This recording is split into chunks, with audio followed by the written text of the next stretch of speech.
Ladies and gentlemen, please welcome Bill McGarvey and the Good Thieves.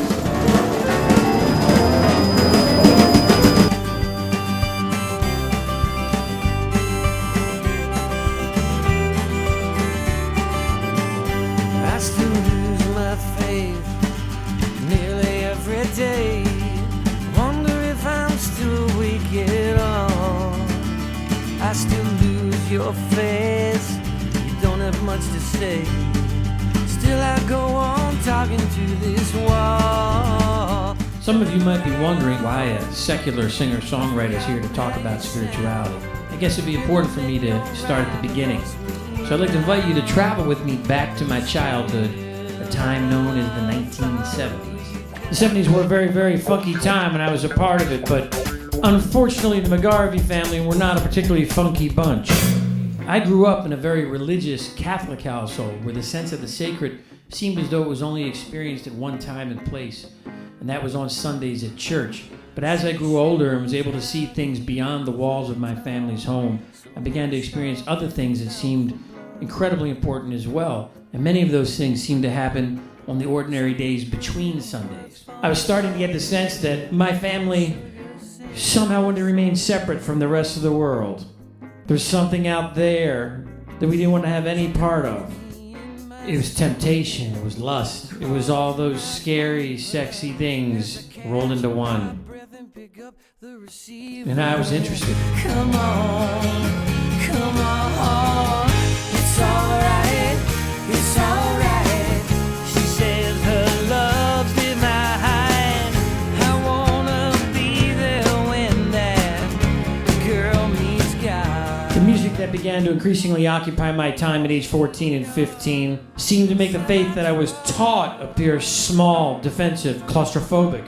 And what was masquerading as faith felt sort of anemic and shallow. It ultimately felt a lot more like fear. It was through these artists who affected me that I caught some refracted ray of truth. The music of the artists I loved seemed to not only speak to me, in a way they seemed to speak for me. As an adult, I now realize that though I was raised in a religious family, the first time I heard truth was in music.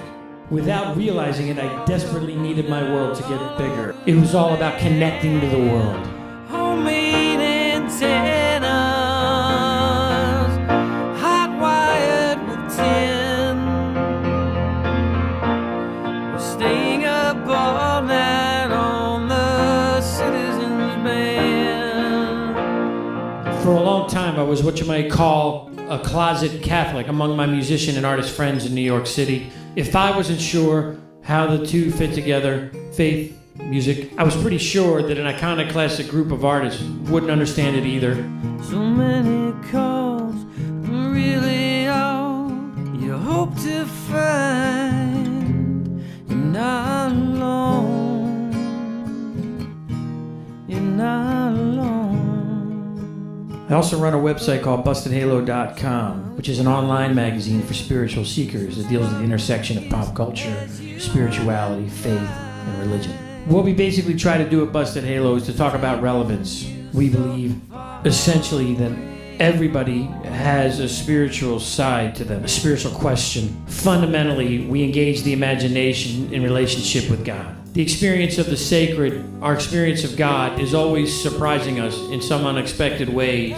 It is a messy form of faith. It is a messy form of revelation. Have you ever seen such a beautiful man? There's a beautiful quote attributed to Pedro Rupe. Nothing is more practical than finding God. That is, than falling in love in a quite absolute final way. Living creatively means finding those connections between the messy world of what we love and God. Our lives are basically a work of translation. We're translating this world around us, the people we meet, the songs we hear. We're translating that somehow into some sort of window into God's world.